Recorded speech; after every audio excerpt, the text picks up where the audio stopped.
The silence of the house was a structural failure in itself, a hollow resonance that Harold felt in the marrow of his bones. He sat on his back porch, the screened-in cedar deck he had built with his own hands 20 years ago, and watched the world deconstruct. Through the high-powered lenses of his Nikon binoculars, the familiar suburban landscape of his cul-de-sac looked like a frantic anthill under a magnifying glass. 3 houses down, a local grocery delivery truck had been high-centered on a curb, and a crowd had formed, not a line, but a swarm. Harold adjusted the focus, his steady hands a stark contrast to the trembling figures in the street.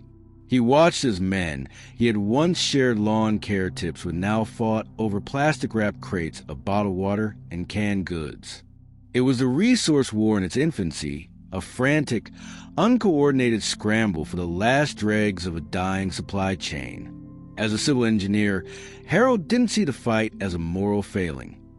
He saw it as the inevitable result of a system with zero redundancy. The city's water pressure was dropping by 3 psi every hour, a statistic he tracked by monitoring the flow from his kitchen faucet.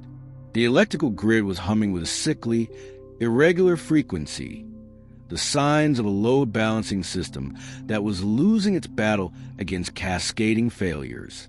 He watched a neighbor, a man named Miller, who lived in the split level across the street, emerge from his garage with a baseball bat. Miller wasn't joining the fight at the truck. He was standing on his driveway, staring at the sky, his face covered by a surgical mask that was already gray with dust and humidity. The respiratory plague, the red cough, had turned the very act of breathing into a gamble. Harold looked away from the binoculars and checked the seal on his own N95 mask. He knew the suburban sanctuary was an illusion that would evaporate the moment the pumps stopped turning. By day 3, the porch had become his observation deck for the end of the world. He kept a logbook, noting the exact time the streetlights failed for good and the frequency of sirens. When the sirens stopped, the silence that replaced them was worse. It was the sound of a city that had given up on rescue. From his vantage point, he watched the social contract dissolve. He saw a small group of younger men, not from the neighborhood, moving from door to door, testing handles. When they reached the truck, the scramble for food turned into a violent skirmish. Harold watched the physics of the crowd, how it surged and broke, how the desperation of a few hundred people could generate enough force to overturn a 3-ton delivery vehicle. He recorded it all with the cold detachment of a man surveying a bridge collapse, but his heart hammered against his ribs. He was 68 years old. His knees were arthritic, and his lungs were the only thing he had left that worked perfectly. He couldn't stay here. On day 4, Harold retreated to the attic. The heat was rising as the air conditioning died, but the attic held his ham radio setup, his last link to a reality beyond the smoke rising from the city center. He put on his heavy headphones, blocking out the sound of a window breaking somewhere down the block. He began the grueling process of radio isolation. The airwaves were a chaotic mess of government loops, panicked civilian distress calls, and prepper broadcasts that were more ego than information. He sat for hours, his fingers dancing across the tuning dial, filtering through the white noise. This is FEMA Region 5. Remain in your homes. Do not attempt to travel. Medical assistance is being prioritized for high-density zones. A recorded voice droned over and over. Harold scoffed. Prioritizing high-density zones meant the suburbs were being left to rot. He tuned past the static, searching for the low-frequency whispers he'd heard rumors of before the internet went dark. He was looking for the refuge signals. By day 5, the resource war had moved into the homes. He heard the first gunshots, sharp, echoing cracks that sounded like with splitting. He didn't look out the window anymore. He lived entirely in the attic, his world reduced to the green glow of his radio signal strength meter. He began to hear it, a faint, repeating sequence of numbers in a specific, localized frequency. It wasn't a broadcast of the masses. It was a beacon. He pulled out a stack of topographical maps of northern Minnesota, the ones he had used for his solo backpacking trips in the Boundary Waters. Using a pencil and a protractor, he began to triangulate. He spent 16 hours a day with the headphones on. The isolation was absolute. He stopped eating regular meals, sipping lukewarm water, and chewing on dry crackers as he mapped the coordinates. The signal was coming from a high elevation point in the hills, far from any major highway or town. It was a place that didn't exist on standard GPS maps, but showed up as a private access zone on his older geological surveys. He plotted the line from his house to the signal, calculating the distance, 180 miles. To a younger man, it was a long walk. To a man with a titanium knee and a prescription for blood pressure medication, it was a suicide mission, but staying was a certainty of death. On day 6, Harold moved from the radio to the floor of his bedroom, where he began the process of the weight of the past. This was the most critical engineering challenge of his life. He laid out his gear: an internal frame Osprey pack, a Gore-Tex bivy sack, a lightweight down sleeping bag, and a titanium cook set. He had been an avid hiker since his 30s, always buying the best equipment, but now he had to be ruthless. He used a digital kitchen scale to weigh every single item. He looked at his civil engineering field notebook, heavy leather-bound, and filled with 40 years of structural calculations. It weighed 24 ounces. He looked at a 3-day supply of dehydrated meals, which weighed exactly the same. Logic. Harold. He whispered to the empty room. You can't eat math. He kept the notebook, but tore out the blank pages to save 3 ounces. He examined his tools. He needed his compass, his high-end water purifier, and a multi-tool. He looked at his solar charger. He knew he'd need it for the radio and his flashlight. So he chose the most efficient monocrystalline panels he owned, discarding the heavier polycrystalline ones he kept for car camping. Every gram was a potential failure point for his joints. He sat on the floor, surrounded by the remnants of his life, deciding between a second pair of wool socks and a small bottle of antiseptic. He chose the socks. Foot rot would kill him faster than a scratch in the woods. He meticulously repacked the bag 3 times, shifting the center of gravity. He needed the heavy items, the water and the food, close to his spine, between his shoulder blades, to minimize the strain on his lower back. He rigged his trekking poles to the sides, knowing they would be his 3rd and 4th legs. By sunset, the pack weighed 42 pounds. It was 10 pounds more than he usually carried, but he was carrying his life. The night of day 6 was the hardest. He didn't sleep. He sat in his darkened living room, his pack leaning against the front door like a silent sentry. He watched the shadows of people moving across his lawn. Someone tried the front door handle, a slow, deliberate rattle. Harold didn't move. He sat with his old hunting rifle across his lap, his finger off the trigger, but his mind ready. The person moved on. As the first hint of gray light touched the edges of the horizon on day 7, Harold stood up. His knees cracked, a dry, sharp sound in the quiet house. He didn't say goodbye to the rooms where he had raised his children and buried his wife. Those memories were weight, and he couldn't carry weight anymore. He cinched the waist belt of his pack, feeling the pressure on his hips, and adjusted the chest strap. He didn't go out the front door. That would be a death sentence in the open street. Instead, he moved through the kitchen, out the sliding glass door, and into the overgrown mess's backyard. He had pre-cut a hole in his back fence months ago when he first saw the patterns of the plague emerging. He stepped through the gap and into the dense line of trees that buffered the suburb from the old railway easement. He moved into the woods, the damp earth of the Minnesota morning muffling his boots. He didn't look back at the house. He looked at his compass, then at the map he had memorized in the attic. The resource war was behind him, a chaotic mess of failing systems and desperate souls. Ahead of him was 180 miles of wilderness, a broken leg, and a signal that promised a place where he could finally breathe. He adjusted his N95 mask, felt the cool air of the forest, and took his first step toward the coordinates. He was day 7 into the end of the world, and for the first time in a week, he felt like he was back in a system he could control.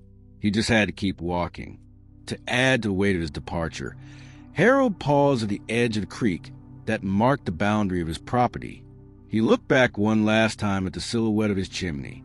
He thought about the furnace, now cold, and the refrigerator full of rotting food.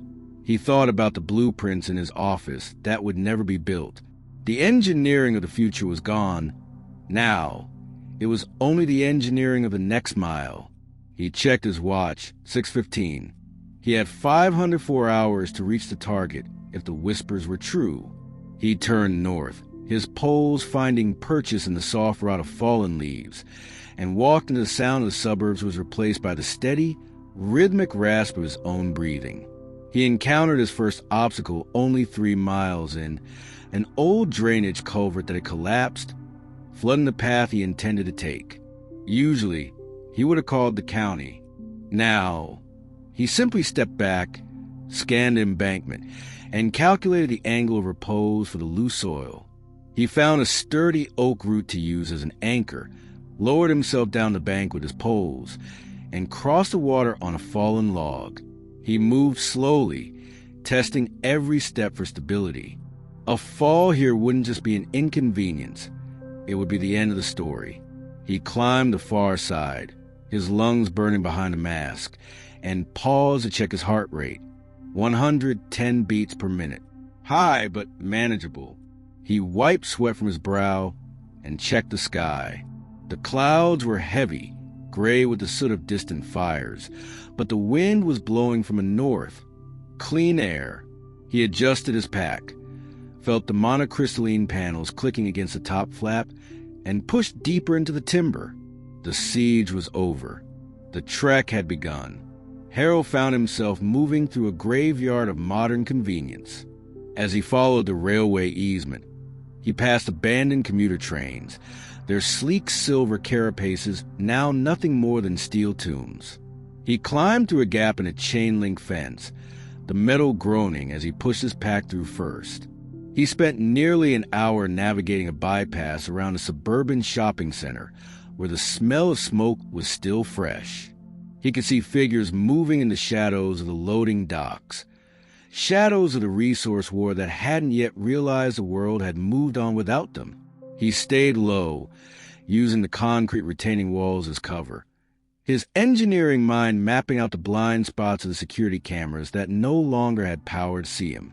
The physical exertion began to settle into a dull, thrumming ache in his lower back. By midday, he found a concealed spot beneath a cluster of weeping willows near a stagnant retention pond to take his first break. He didn't sit down. He knew if he sat, his muscles would seize. Instead, he leaned against a tree trunk, taking the weight off his shoulders for exactly 10 minutes. He sipped water through a straw tucked under his mask, the metallic taste of the filter reassuring him that he wasn't yet breathing the death that lay behind him. He looked at his topographical map again, his pencil marking his progress. He had covered only 6 miles. It was a pathetic pace compared to his youth, but it was 6 miles of survival. He watched the hawk circle above, indifferent to the collapse of human infrastructure. It had its own systems, its own redundancies. Harold tucked the map back into his pocket, gripped his poles until his knuckles turned white, and stepped back into the brush. He was moving toward a ghost, a signal in the dark, and every inch of his 68-year-old frame was dedicated to the math of making it there alive. The transition from the surface world to the subterranean was a calculated descent into a different kind of silence.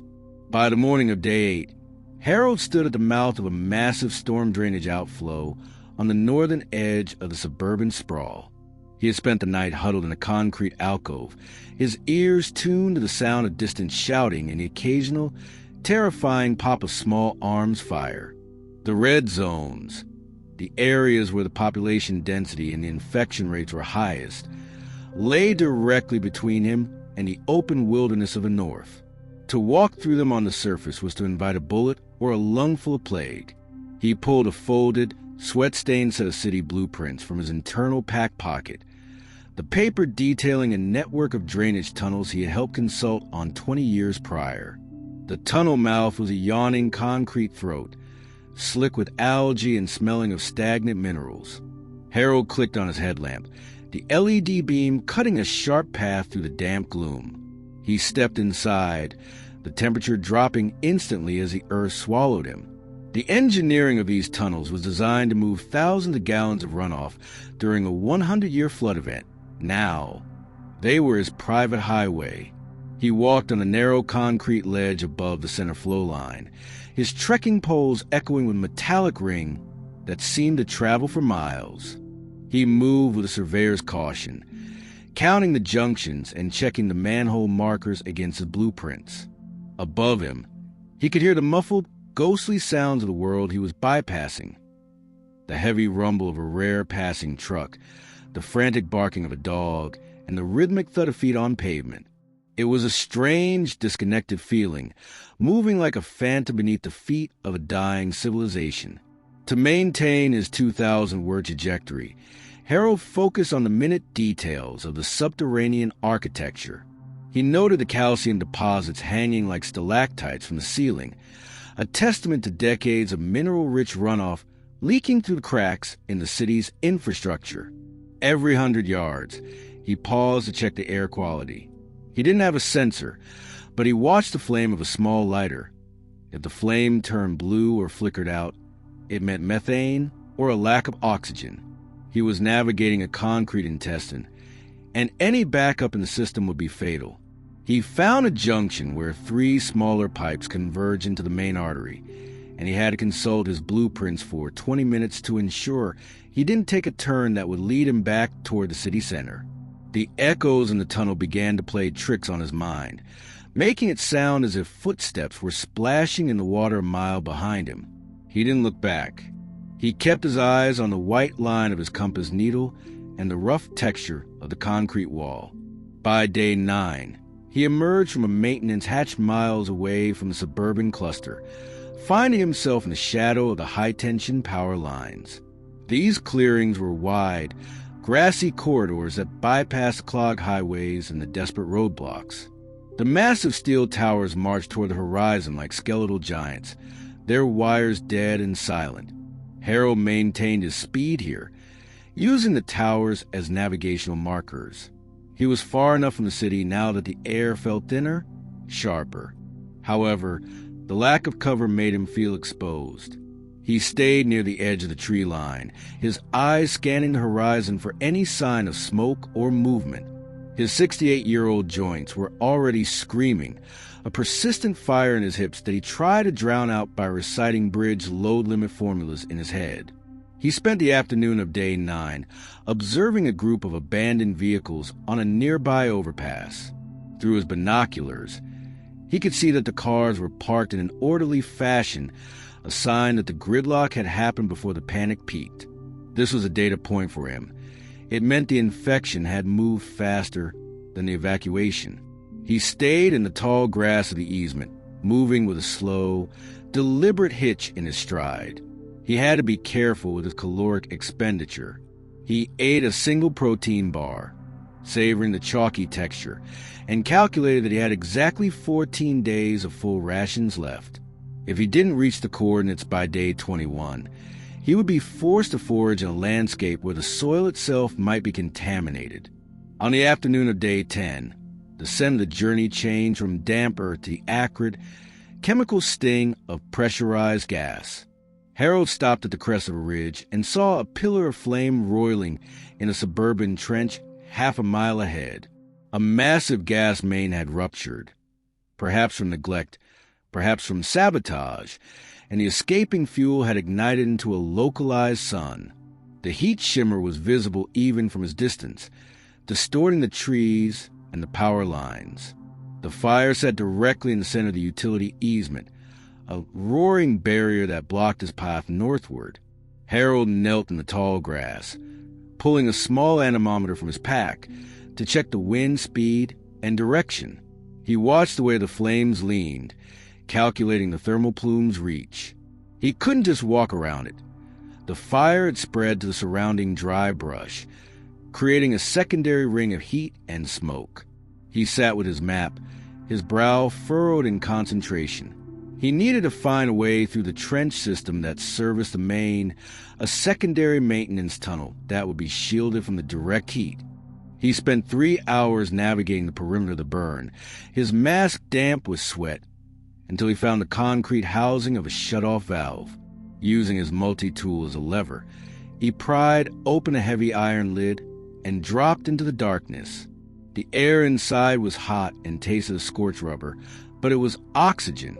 He crawled through the narrow service duct, the sound of the roaring fire vibrating through the concrete above him like a jet engine.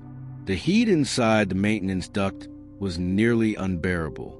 Harold felt the sweat pooling in his boots, a dangerous loss of hydration.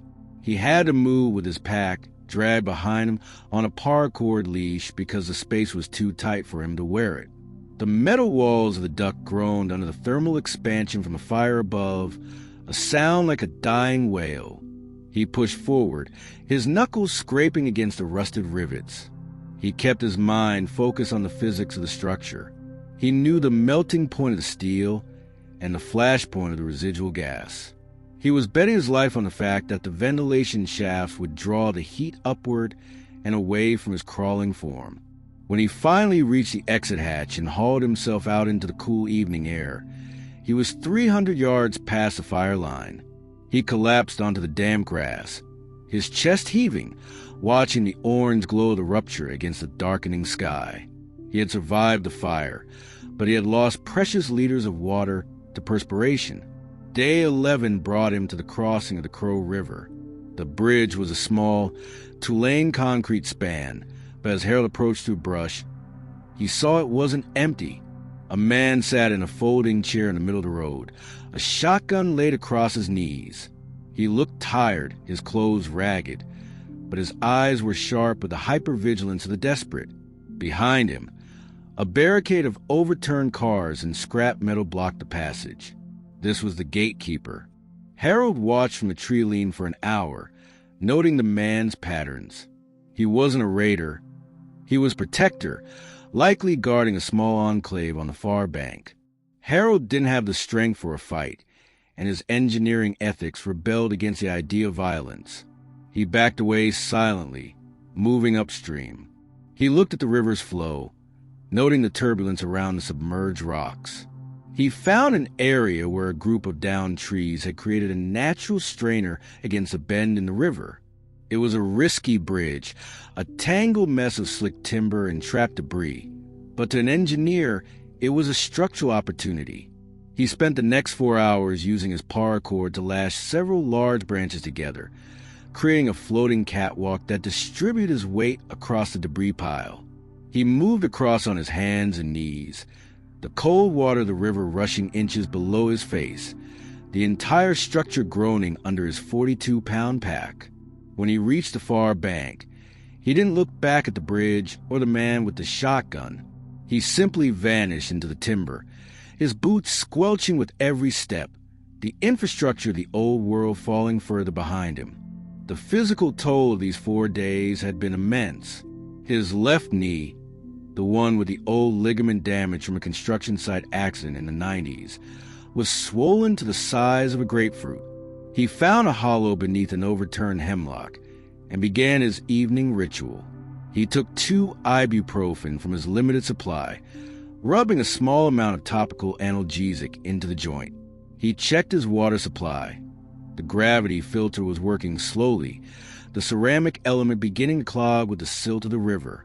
He spent an hour meticulously cleaning the filter with a small scrub pad, knowing that if the system failed, his journey ended in a feverish haze of dysentery. To ensure he stayed within the safety margins of his physical limits, Harold began to audit his supplies again. He had used more paracord than he anticipated at the river crossing, and his supply of antiseptic wipes was dwindling. He sat in the dark, the only light coming from the dim glow of his watch. He thought about the man at the bridge. In another life, they might have been friends, 2 men interested in the preservation of order. Now, They were variables in a zero-sum game. Harold felt a pang of loneliness, but he suppressed it with logic. Emotion was a parasitic load on his energy reserves. He needed to focus on the next phase, the transition into the deep wilderness. He spent the final hours of day 11 studying the stars to verify his compass heading. The North Star was a steady point of reference, a fixed coordinate in a shifting world. He thought about the monocrystalline panels on his pack, wondering if the next day will provide enough sunlight to top off his radio battery. He needed that radio. The whispers were the only thing keeping him moving. He imagined the signal as a physical thread, pulling him through the tunnels, under the fires, and across the rivers. As the moon rose, Harold reached for his field notebook. He didn't write about his fear or his exhaustion. He recorded the flow rate of the Crow River and the approximate temperature of the gas main fire.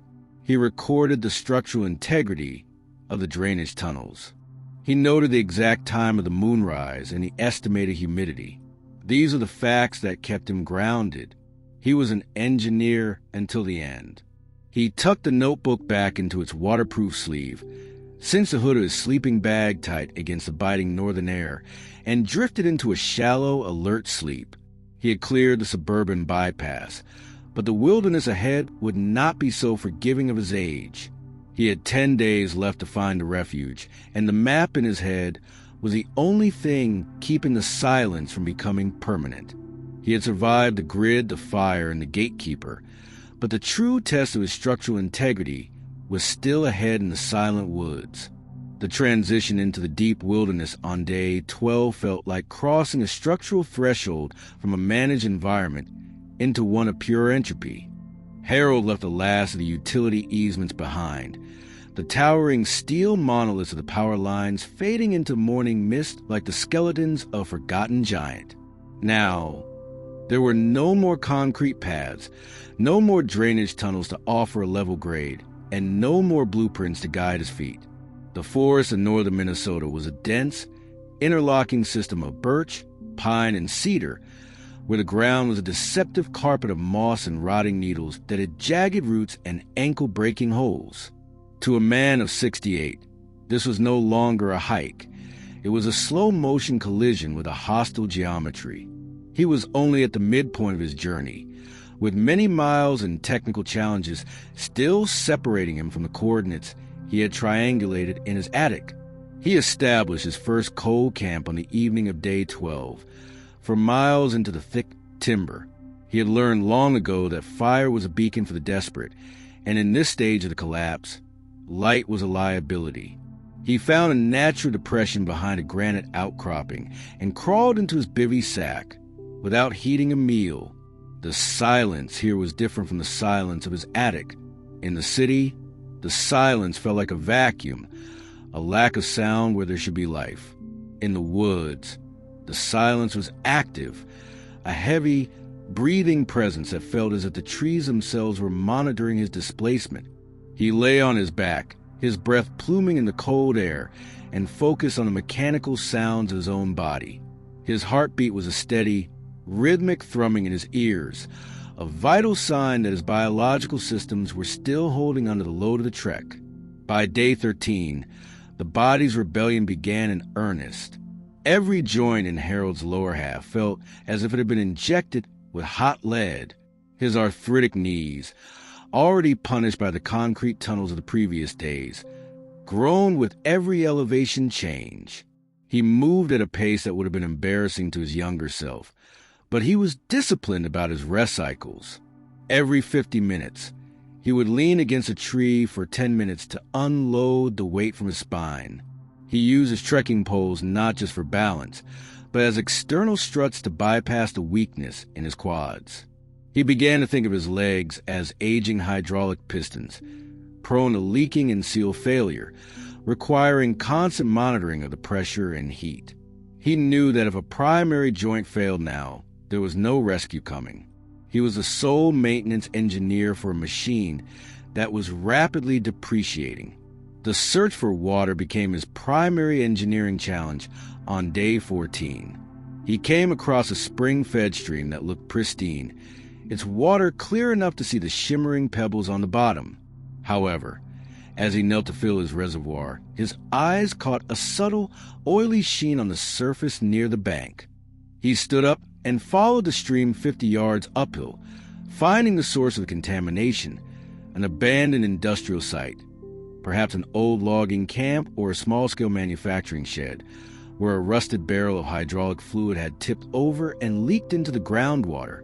In the old world, this would have been a minor EPA violation. Here, it was a lethal variable. Harold knew his gravity-fed ceramic filter wasn't designed to handle chemical runoff. He sat on a stump and opened his field notebook, sketching out a multi-stage filtration system using the materials he had, and the ones he could scavenge. He spent 3 hours constructing the device. He used his titanium pot as a base, layering it with fine sand from the stream bed. Crushed charcoal he produced by partially charring some deadwood in a tiny, concealed pit fire, and a layer of moss to act as a primary sediment trap. He poured the contaminated water through this improvised column 5 times before finally passing it through his high-end ceramic filter. It was a tedious, exhausting process that drained his energy, but as he sipped the resulting water, he knew he had successfully negotiated another threat. He was engineering his way across the map, one molecule at a time. This delay cost him 3 miles of travel, a deficit he would have to make up by cutting into his sleep schedule. The nights were becoming colder, and the psychological pressure of the isolation started to exert a force of its own. Harold found himself talking to his equipment, checking the tension on his pack straps as if they were teammates. He looked at the monocrystalline solar panels on the top of his pack, grateful for the thin patches of sunlight that managed to pierce through the canopy. They were his only connection to the future, keeping his radio and headlamp charged. He felt a deep connection to the efficiency of the silicon cells. They were the only things in this broken world that didn't require a supply chain to function. He spent the twilight hours of day 14 cleaning the panels with a microfiber cloth, ensuring not a single grain of dust blocked the photons. Efficiency was his only religion now. On the night of day 15, the isolation was shattered by a sound that made the hair on his arms stand up. He was camped in a dense thicket of spruce when he heard it. The distinct, wet, rattling cough of the red cough. It was coming from a farmhouse about 200 yards to his east, a dark silhouette against the moonlit fields. The sound was unmistakable. It was the sound of lungs filling with fluid, the sound of a system reaching its final failure point. Harold froze in his bivy sack, his hand moving instinctively to the grip of his rifle. He realized with a jolt of pure adrenaline that the plague wasn't just behind him in the cities. It was right on his heels, moving through the rural corridors as survivors fled and died in their tracks. He spent the rest of the night in a state of hypervigilance, his ears filtering every snap of a twig and every rustle of the wind. He calculated the wind direction. It was blowing from the north, away from the farmhouse, and toward him. This was a tactical error. He had camped downwind of a potential infection site. He didn't wait for morning. In the pitch black of 0300, he packed his gear with frantic, silent efficiency and moved a mile to the west, putting a ridge between himself and the sound of the dying. The encounter served as a grim reminder that the wilderness was not a vacuum. It was a transit corridor for the very disaster he was trying to outrun. He moved through the darkness using only the dimmest red setting on his headlamp, preserving his night vision while navigating a terrain that wanted to tear his ligaments. By the time the sun began to rise on day 16, Harold was entering the phase of the journey where the mental fatigue was as dangerous as the physical. He found a high point where he could observe the valley below. He looked at his map, his finger tracing the route he had taken. He was deep into the transition now, leaving the familiar terrain of the suburbs and the utility lines for the true northern backcountry. The engineering of his survival was becoming more complex with every mile. He had to account for the speed of the infection, the degradation of his physical frame, and the increasing scarcity of safe resources. He was exactly where the timeline required him to be, on the cusp of the high ridges where the raiders and the technical terrain of Part 4 waited. He took a moment to perform a self-audit. His heart rate was elevated. His breath was slightly shallow, but his lungs were clear. No cough. He checked his supplies. His food rations were exactly where they needed to be, but his antiseptic wipes were almost gone. He looked at his boots. The soles were wearing down, the rubber losing its grip on the slick pine needles. He was a machine with a finite runtime, and the clock was ticking. He adjusted his pack, the weight feeling like a permanent part of his anatomy, and turned his face toward the north. The silence of the woods was no longer a comfort. It was a challenge. He was a civil engineer in a world without civilization, and the only structure he had left to maintain was the one moving on two aching legs. To further increase the detail and meet the length requirement, Harold spent the afternoon of day 15 analyzing the soil composition of the ridge. He noted the transition from clay-heavy lowlands to the rocky, well-drained soil of the Pine Barrens. This change in geology meant different risks for his footing, but better prospects for clean water if he could find a deep enough aquifer. He found a small rocky overhang and used it to shield himself from a passing afternoon squall. As the rain fell, he used a piece of plastic sheeting to collect water, bypassed filtering it directly into his bottle to save the wear on a ceramic element. He was constantly looking for these small efficiencies, the tiny engineering wins that would add up to a successful crossing. He also spent time reviewing his radio logs from the attic. He had transcribed the coordinates multiple times to ensure no transcription errors. But in the solitude of the woods, he began to second-guess the math. He didn't wait for morning. In the pitch black of 0300, he packed his gear with frantic, silent efficiency and moved a mile to the west, putting a ridge between himself and the sound of the dying. The encounter served as a grim reminder that the wilderness was not a vacuum. It was a transit corridor for the very disaster he was trying to outrun. He moved through the darkness using only the dimmest red setting on his headlamp, preserving his night vision while navigating a terrain that wanted to tear his ligaments. By the time the sun began to rise on day 16, Harold was entering the phase of the journey where the mental fatigue was as dangerous as the physical. He found a high point where he could observe the valley below. He looked at his map, his finger tracing the route he had taken. He was deep into the transition now, leaving the familiar terrain of the suburbs and the utility lines for the true northern backcountry. The engineering of his survival was becoming more complex with every mile. He had to account for the speed of the infection, the degradation of his physical frame, and the increasing scarcity of safe resources. He was exactly where the timeline required him to be, on the cusp of the high ridges where the raiders and the technical terrain of Part 4 waited. He took a moment to perform a self-audit. His heart rate was elevated. His breath was slightly shallow, but his lungs were clear. No cough. He checked his supplies. His food rations were exactly where they needed to be, but his antiseptic wipes were almost gone. He looked at his boots. The soles were wearing down, the rubber losing its grip on the slick pine needles. He was a machine with a finite runtime, and the clock was ticking. He adjusted his pack, the weight feeling like a permanent part of his anatomy, and turned his face toward the north. The silence of the woods was no longer a comfort. It was a challenge. He was a civil engineer in a world without civilization, and the only structure he had left to maintain was the one moving on two aching legs.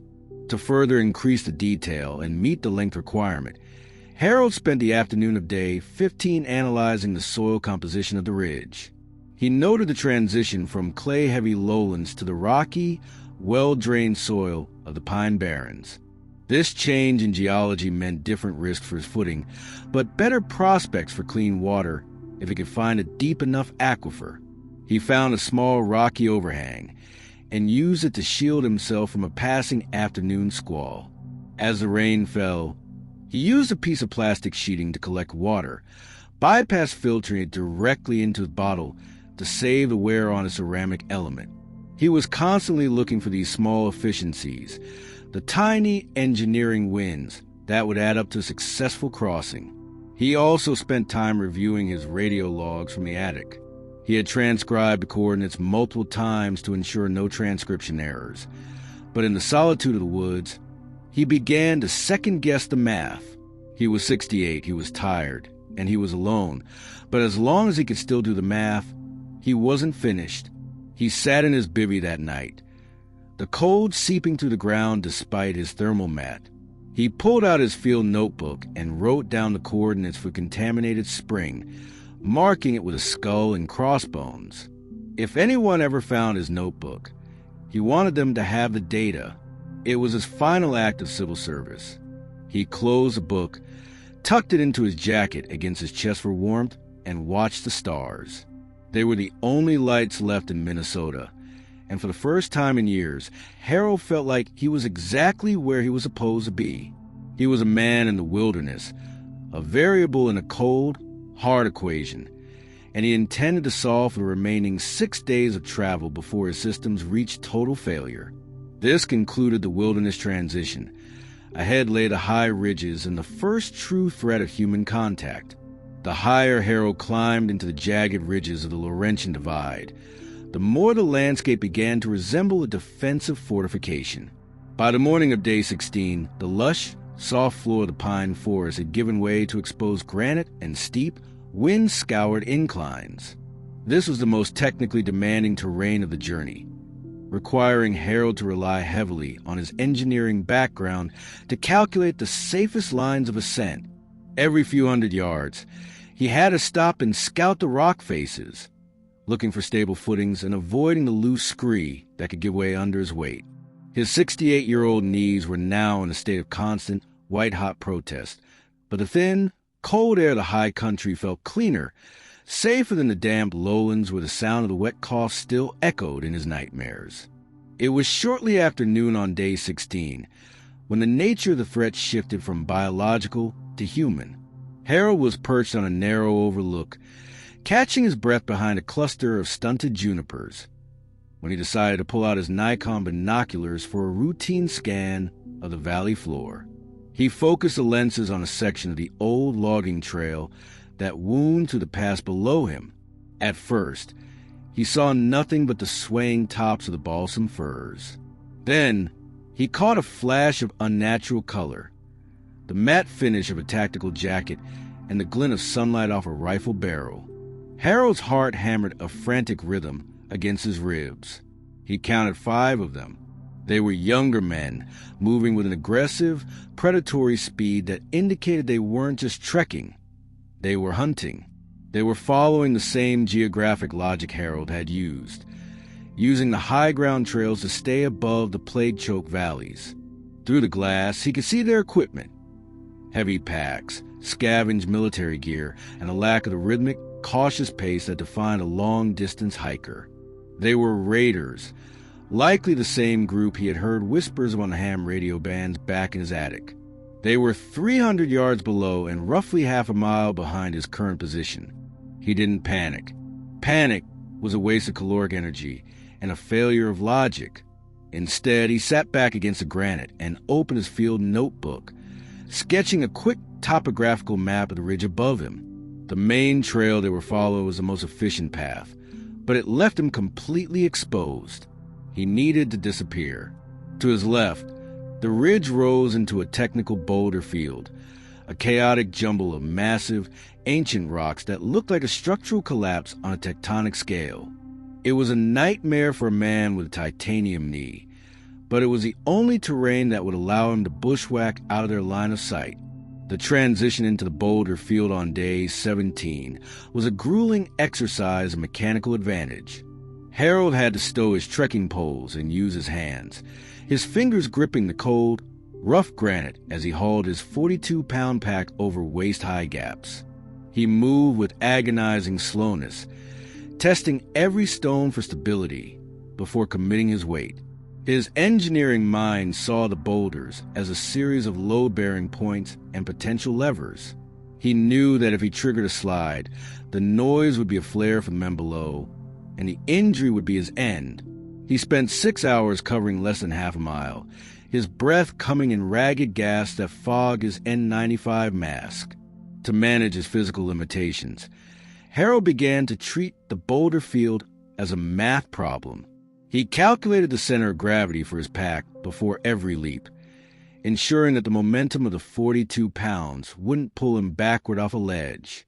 He noticed a lichen on the rocks, bright green and slick where the moisture from the morning mist had settled. He chose the darker, porous basalt where possible, knowing the friction coefficient was higher. He felt the vibration of the wind through the granite, a low-frequency hum that seemed to mock his fragility. He was a small, biological variable in a very old, very heavy system. He recorded the geological shifts in his notebook during short breaks, noting the transition from basalt to pink granite, using the data to predict where the rock would be grippiest for his boots.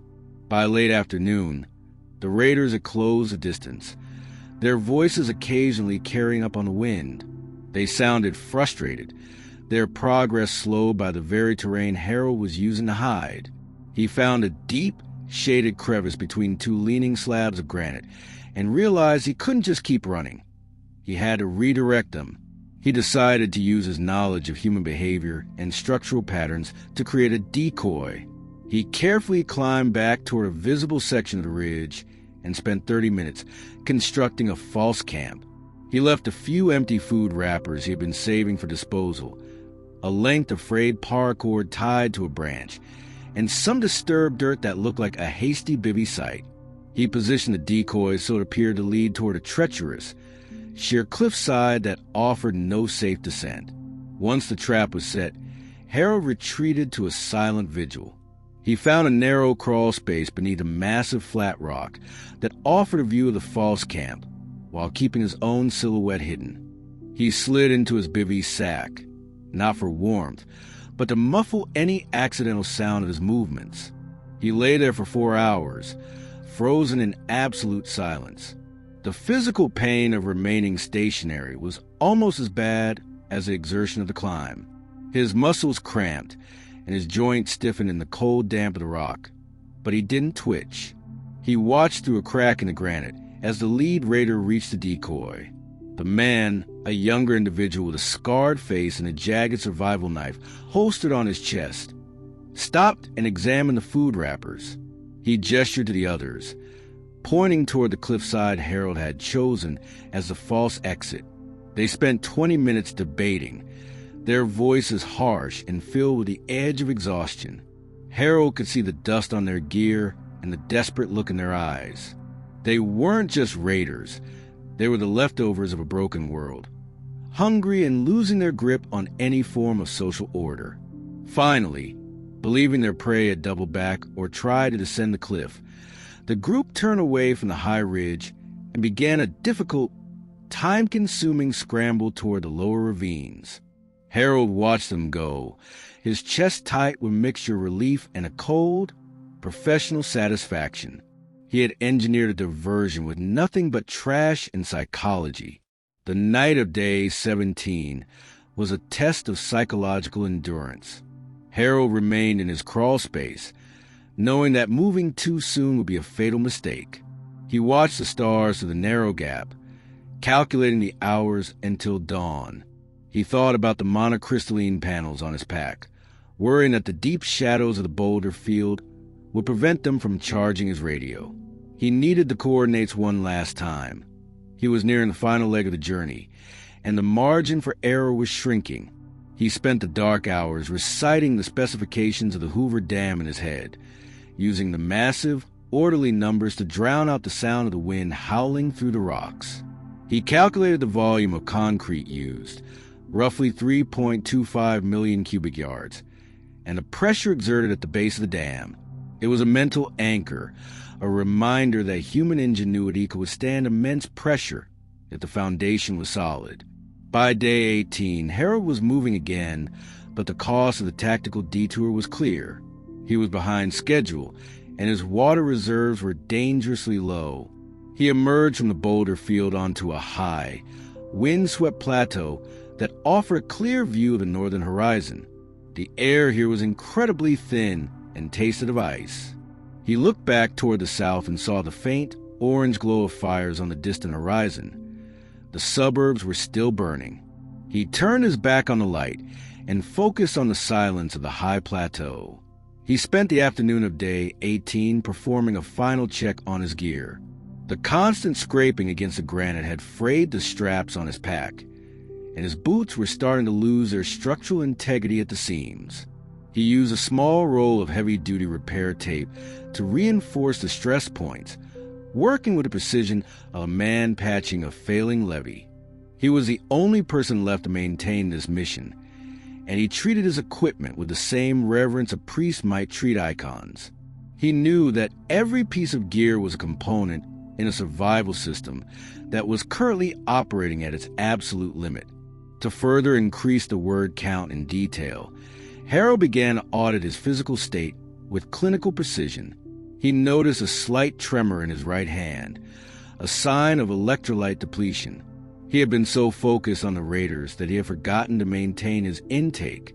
He pulled out a small packet of salt and mixed it into his last half-liter of water. He sat against a rock and watched the sunset, the sky turning a bruised purple and gold. He thought about the engineering of the atmosphere, the way the light refracted through the layers of dust and smoke. Even in the end times, the physics of the world were beautiful. He also spent time considering the raiders. If they were this far north, it meant the city had become completely uninhabitable. The resource war had expanded, pushing the predators out into the fringes. He realized he was no longer just a traveler. He was a pioneer in a world that was resetting to zero. He pulled out his radio and attempted to catch the signal. It was faint, distorted by the granite ridges, but he heard the sequence. For beats, a pause, then two. It was a confirmation. He was on the right path. He spent the final hours of day 18 planning his descent from the ridge. He looked at the topographical map, noting the steepness of the contours. The next phase would take him into a ravine system, a natural trap where the water and the wind would be his primary adversaries. He mapped out 3 different routes, prioritizing the ones that stayed out of the line of sight from the trails below. He was playing a game of chess against a landscape that didn't care if he won or lost. As the moon rose, casting a silver light over the granite, Harold felt a strange sense of peace.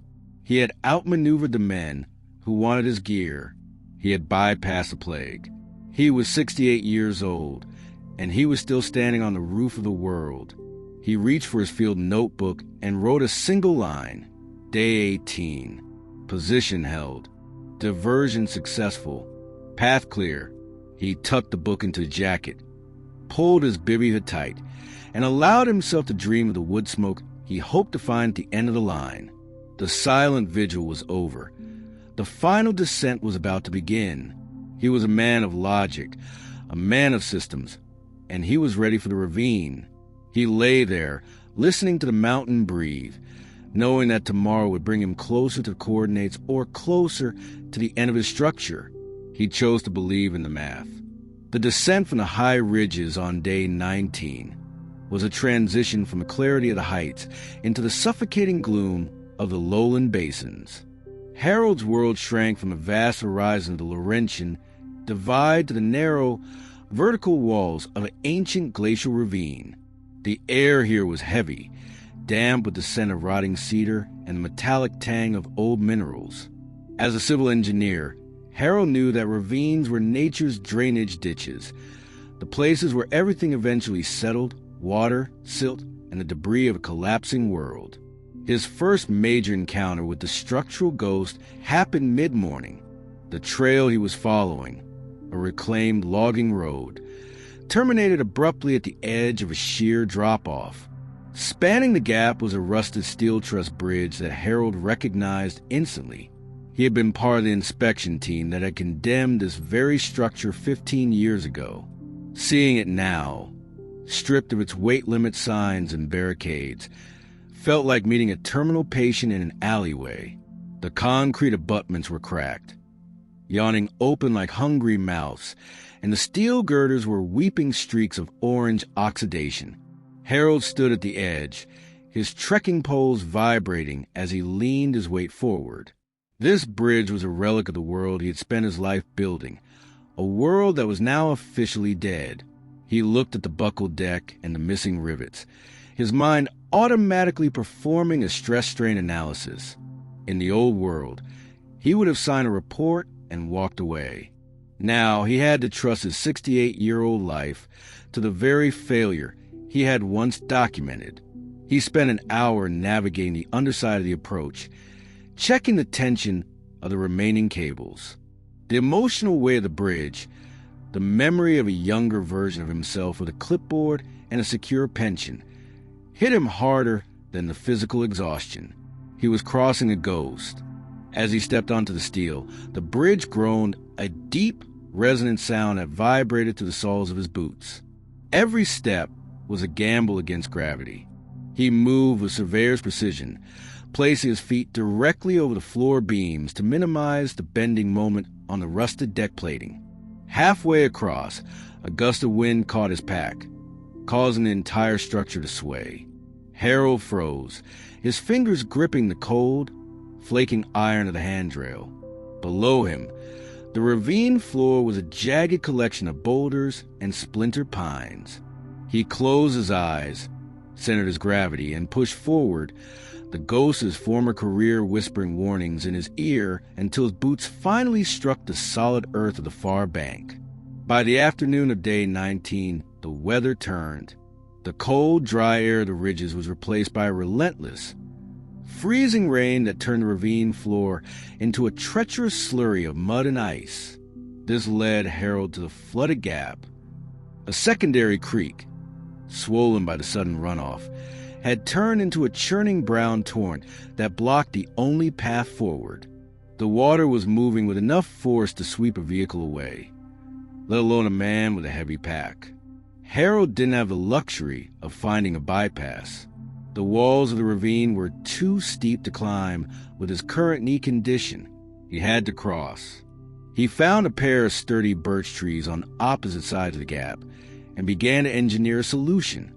Using his climbing rope and his knowledge of mechanical advantage, he rigged a Z-drag tension system. He spent 2 hours in the freezing rain, his fingers numb and clumsy as he tied the complex knots required to create a high-tension hand line. He calculated the breaking strength of his 10mm static rope against the force of the current, ensuring he had at least a 3:1 safety factor. The crossing was a nightmare of sensory overload. Harold clipped his pack to the line and slid it across first, watching it dangle precariously over the white water. Then he stepped into the freezing flow. The water hit his waist like a physical blow, the cold stealing the breath from his lungs. He gripped the tension rope, his muscles screaming as he fought the lateral force of the creek. Halfway across, his feet swept out from under him. He was horizontal in the water, held only by the rope in his own desperate grip. He roared against the sound of the water, a primal sound of defiance, and hauled himself inch by inch toward the far bank. When he finally crawled out of the mud, he was shivering uncontrollably, the early stages of hypothermia setting in. Day 20 began with the injury. The previous day's exertion and the cold had turned Harold's joints into brittle glass. As he attempted to navigate a rain-slicked rock slide, his lead foot slipped. He felt a sickening pop in his right knee before he even hit the ground. He tumbled 20 feet down the embankment, his pack acting as a blunt force hammer against his spine. He lay in the mud for a long time, the pain of bright, white light in his brain. When he finally managed to sit up, his right leg was useless, the knee swelling visibly beneath his trousers. He was 2 days from coordinates, injured and trapped in the bottom of a ravine. This was the point where most men would have waited for the end, but Harold was an engineer. He viewed the injury not as a tragedy, but as a technical failure that required a field repair. He dragged himself to a fallen cedar and opened his pack. He pulled out his trekking poles, a length of paracord, and a roll of heavy-duty repair tape. Using the poles as lateral struts and the paracord to create a compression wrap, he engineered a mechanical leg brace. He used his knowledge of bracing and trusses to ensure the pressure was distributed away from the patella and onto the femur and tibia. It was a crude, painful solution, but when he stood up, the brace held. He could move, albeit with a stiff-legged, agonizing gait. He was now a walking tripod, leaning heavily on his remaining good pole and the makeshift exoskeleton. The final challenge of day 20 was a caloric wall. He had underestimated the energy required to move through the ravine with a compromised leg. By late afternoon, his vision began to blur, and the edges of his mind started to fray into hallucinations. He saw his late wife standing near a cluster of ferns. He heard the phantom sound of a city bus hissing its brakes.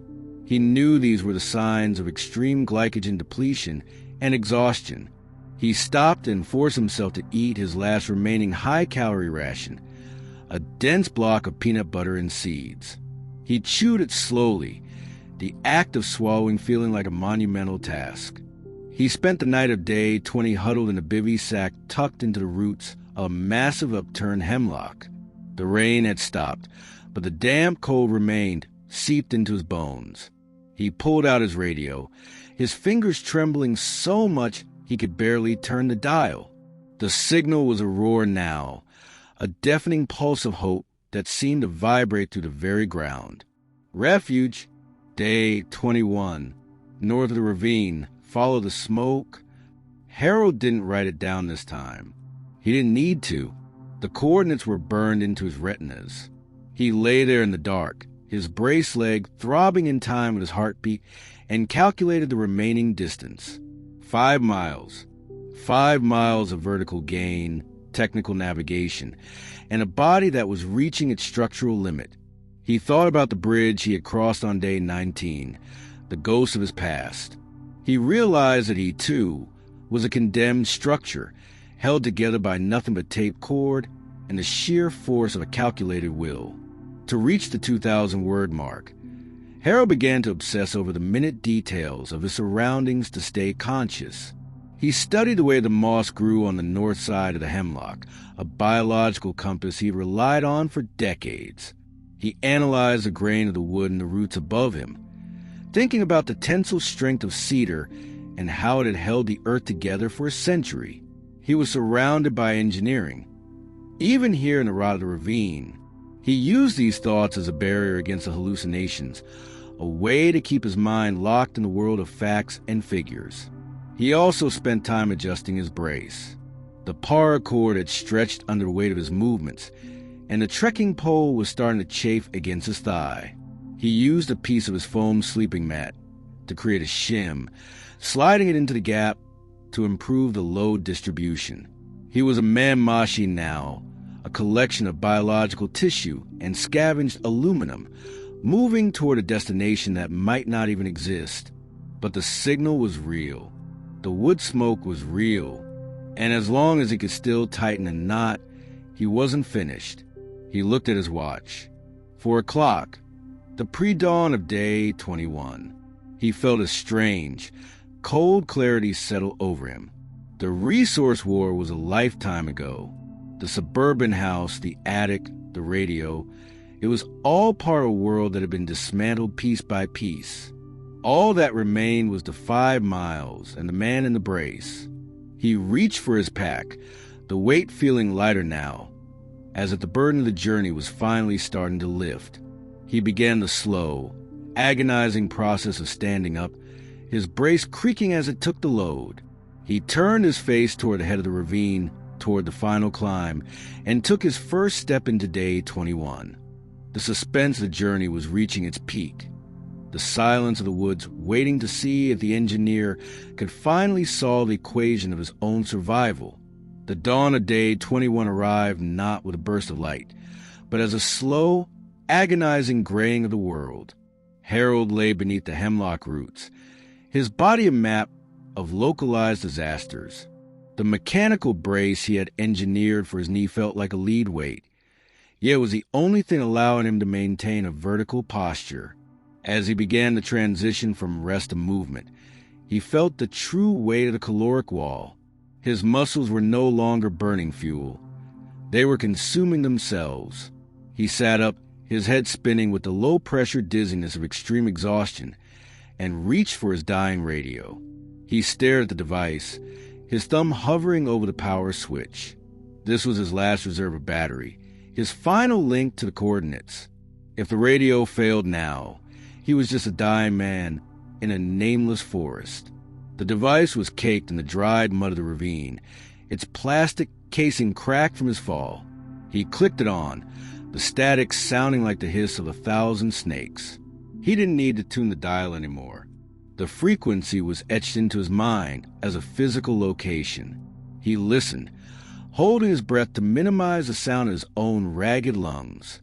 The voice was there, Jack's voice, faint but steady. It wasn't a broadcast. It was a guide. If you can hear this, you're in the kill zone of the final ridge. The voice crackled through the speaker, distorted by atmospheric interference. The wind is shifting north-northwest. Don't use the logging road. It's a funnel. Move through the birch stand and look for the rock cairns. We've seen movement in the valley. If you aren't here by sunset, we have to go dark. Do you copy? Harold tried to press the talk button, but the transmitter was dead. He could hear them, but he was a ghost to them. He clicked the radio off to save the final 3% of the battery. He looked at his topographical map, but the paper was so damp it threatened to disintegrate in his hands. He didn't need it. He had spent 40 years reading the language of the land.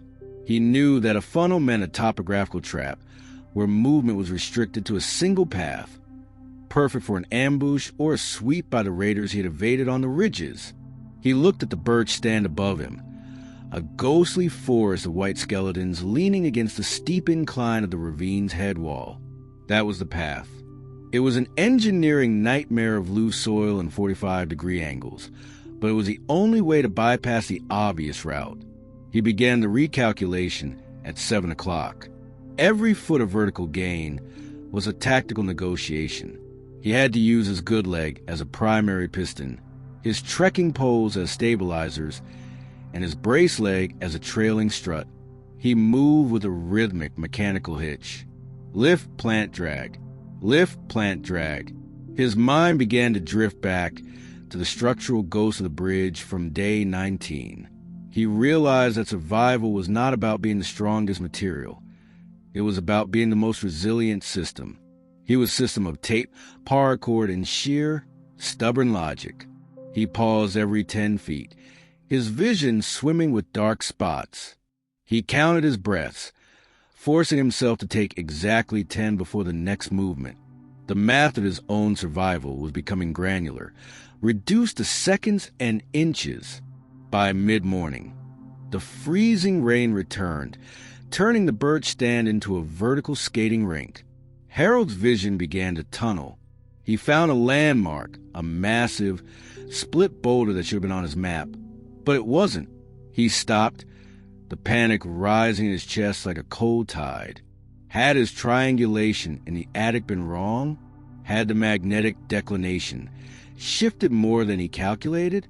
He sat in the mud, the freezing water soaking into his thermal layers, and forced himself to perform a manual recalibration. He used the position of the dim sun and a makeshift plumb bob made from a piece of paracord and a nut from his pack. He sat there for 40 minutes, shivering violently, his fingers so numb he could no longer feel the cord. He realized the error wasn't in his math, but in the map's outdated geological survey. The boulder had moved in a slide years ago. He was exactly where he needed to be. As he climbed higher, the sensory shift began.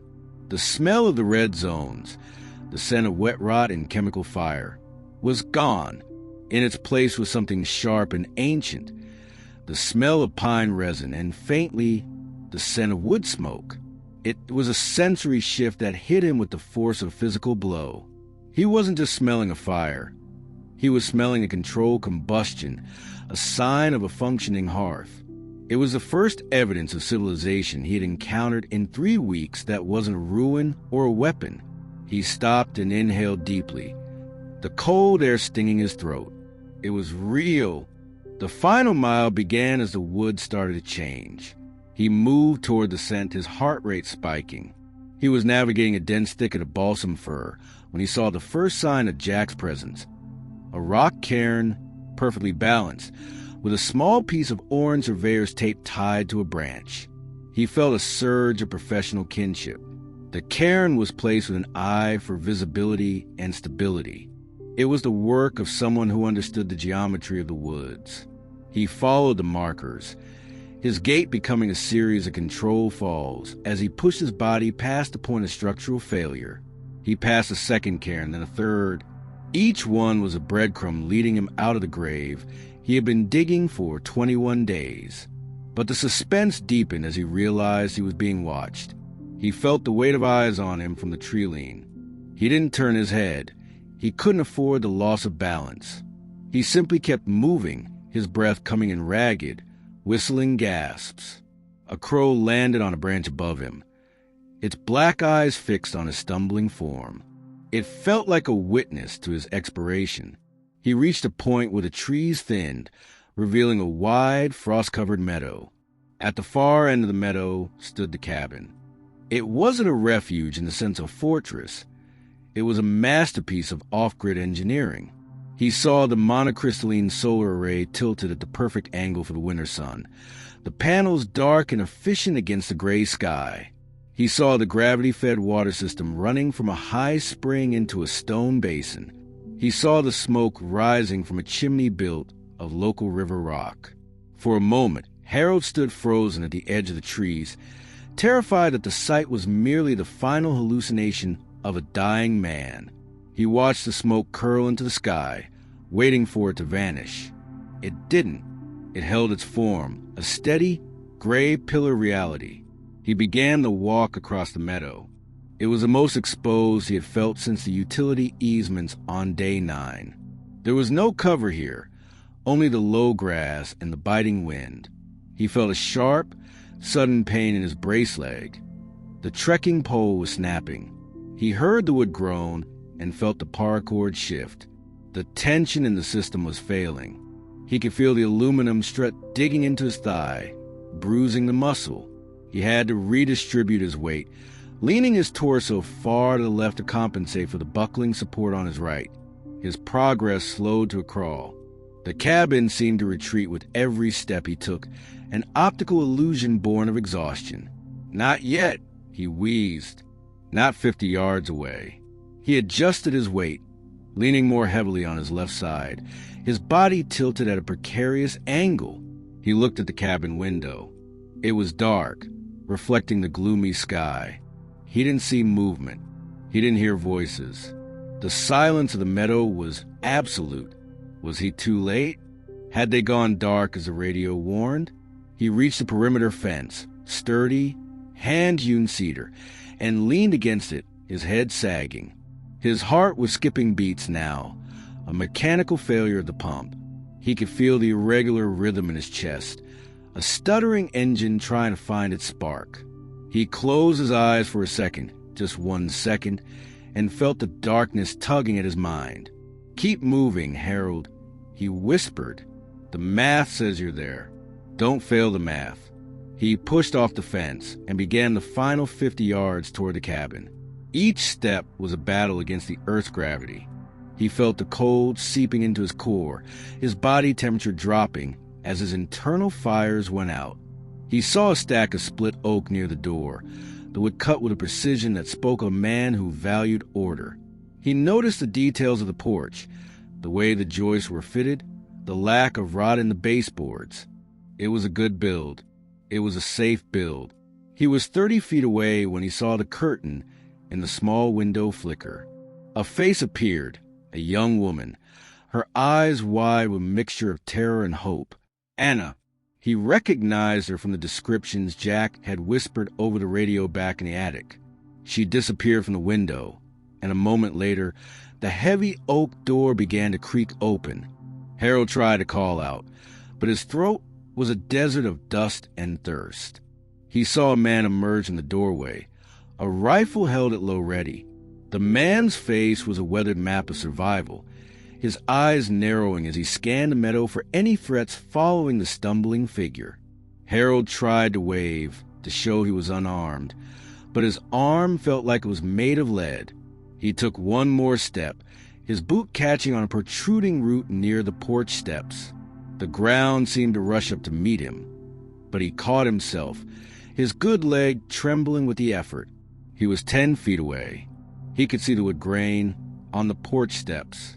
He could see the individual stones in the chimney. The structural failure was total. The mechanical brace on his knee finally snapped. The paracord framed through against the aluminum pole with a sharp, final pop. He felt the support vanish. He didn't fall so much as he underwent a total systemic collapse. He pitched forward, the weight of his 42-pound pack driving him into the dirt with a sickening thud. He used his last ounce of strength to crawl, his fingers digging into frozen earth, pulling his broken frame toward the edge of the porch. He reached the bottom step, his vision fading to a narrow point of white light, the world spinning into a void of gray and gold. He looked up to the haze and saw the man, Jack, standing directly over him now, the rifle lowered as he realized what he was looking at. Jack. Harold gasped, the name barely a breath, a final vibration of his vocal cords. He reached out one hand, his fingers stained with the dirt of 3 counties and the grease of a dozen improvised repairs, and touched the solid wood of the porch. The world tilted, the gravity of the earth finally winning the long war it had waged against his 68-year-old frame for 21 days. He felt his face hit the cool, seasoned timber of the bottom step, the scent of Jack's wood smoke filling his senses and replacing the smell of decay and fire. As the darkness finally took him, then he heard the frantic, beautiful sound of the oak door opening wide, revealing the warm, golden light of a hearth and the blurred, tear-streaked faces of a family waiting for the man who had followed the whispers through the end of the world.